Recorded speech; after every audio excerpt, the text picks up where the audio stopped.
Hi, this video will give you an insight into how to look at anomalies in LiDAR data. You will learn where to find the datasets, how to look at the data, how to interpret the data, what software you might need to examine the data, and other tips and tricks that might be useful to you. My name is Marianne, and for the last year I've been looking into anomalies in LiDAR data. And I've found quite a few I can't explain. That doesn't mean that they might not have a totally natural explanation. If you watch this video and think that you might have an explanation for what the anomaly might be and what caused it, please leave a comment or get in touch with me. I'm currently looking into LiDAR anomalies with the SCU, the Scientific Coalition of UAP Studies, as well as the Hessdalen project in Norway, to see if LiDAR might be a tool for detecting and identifying UAPs, and maybe offer an explanation for some of them. I'll start by giving you some of my favorite sites for getting and viewing LiDAR datasets, and a brief introduction to the Portree Viewer. Links will be in the description. But first things first, what is LiDAR? LiDAR, which stands for Light Detection and Ranging, is a remote sensing method that uses light in the form of a pulsed laser to measure ranges, that is, variable distances to Earth. These light pulses, combined with other data recorded by the airborne system, generate precise three-dimensional information about the shape of the Earth and its surface characteristics. A LiDAR instrument principally consists of a laser, a scanner, and a specialized GPS receiver. Airplanes and helicopters are the most commonly used platforms for acquiring LiDAR data over broad areas. Essentially, LiDAR is a ranging device which measures the distance to a target. The distance is measured by sending a short laser pulse and recording the time lapse between outgoing light pulse and detection of the reflected backscattered light pulse. LiDAR is traditionally used for mapping static objects as landscapes, but LiDAR has become increasingly important in the development of autonomous systems such as self-driving vehicles. With the ability to provide accurate measurement of distances, LiDAR can be used to solve many different problems. This makes it a useful tool in UAP detection. In remote sensing, LiDAR systems are used to measure scatter, absorption, or re-emission from particles and molecules in the atmosphere. For these purposes, the systems may have specific requirements on the wavelength of the laser beams. The concentration of a specific molecular species in the atmosphere, for instance methane, and the aerosol loading can be measured. Another useful effect is that LiDAR can also be used to determine the velocity of a target. This can be done either through the Doppler technique or measuring the distance to a target in rapid succession. A UAP or object captured in LiDAR therefore contains a lot of useful information that helps us determine if the object is anomalous. The vast majority of available datasets are static datasets of landscapes. They don't contain a lot of data that helps us determine velocity, but it's a good place to start. So I want to show you two of my favorite sites.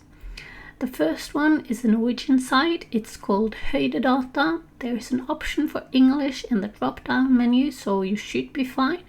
It's a brilliant depository for LiDAR and DTM data. DTM is a digital terrain model.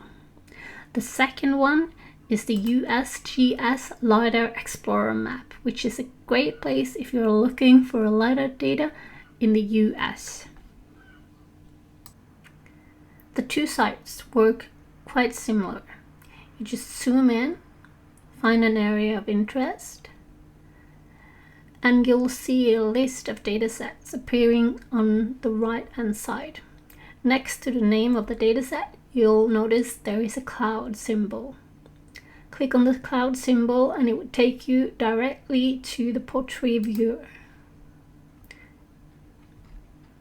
When you're inside the Portree Viewer, you'll notice the symbol on the left hand side. Click on that to have your options. I'd like to start by showing you the classification filters. You'll see by default that the pot love point is often turned off. That's where the clutter is. If you turn it on, you'll see that something quite often will show up. These are points that has been filtered out by the system. You can also try turning on all of the other layers that has been automatically turned off, and you'll see some points starting to appear. When you have all the layers enabled, you have the complete datasets. This is the same as the raw data file. The USGS site works pretty similar to the Norwegian site.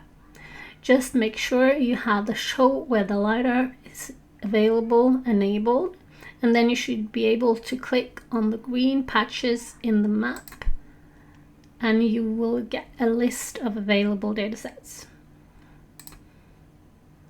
If a green symbol appears, that means that there is a portrait viewer available for this dataset. Click on the green symbol and click on the portrait viewer.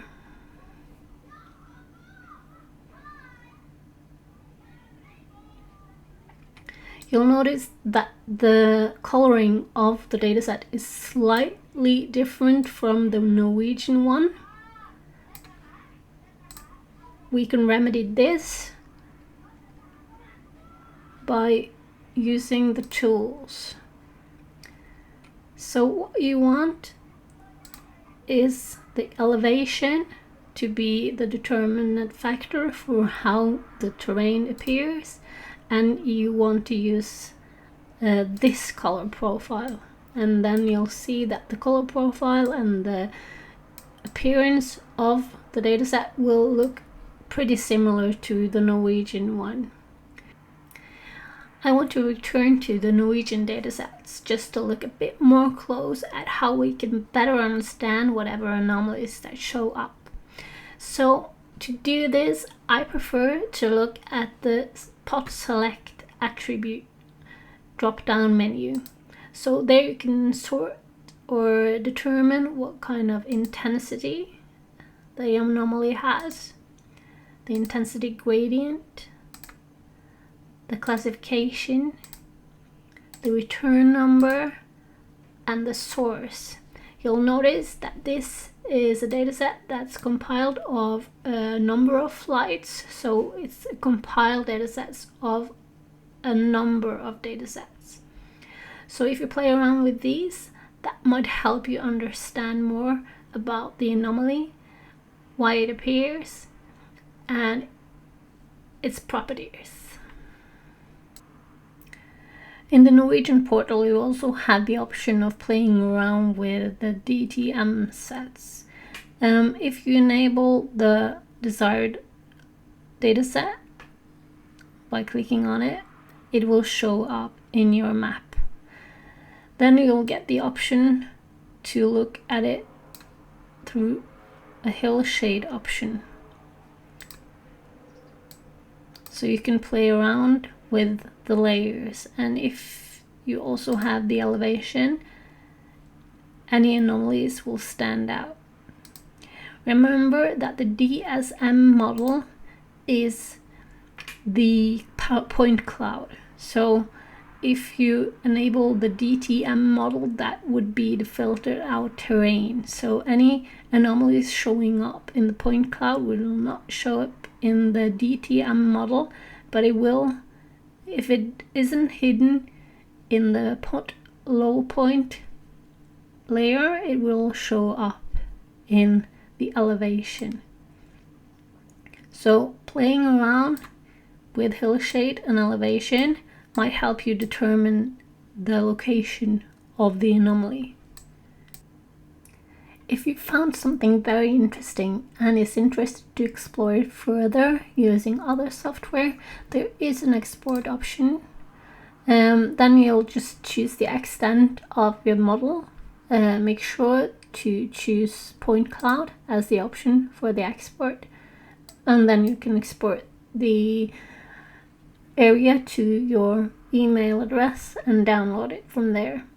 There is a similar option for the USGS. Then you'll just use this drop down menu to find the source for the datasets. I'll make a different video showing how to use downloaded datasets to further investigate the anomalies. I hope that you've found this video useful. If you still have comments or questions, please leave a comment on this video. I'll post additional videos showing my anomalies and also videos on how to examine the anomalies further using other software. So thank you so much for watching.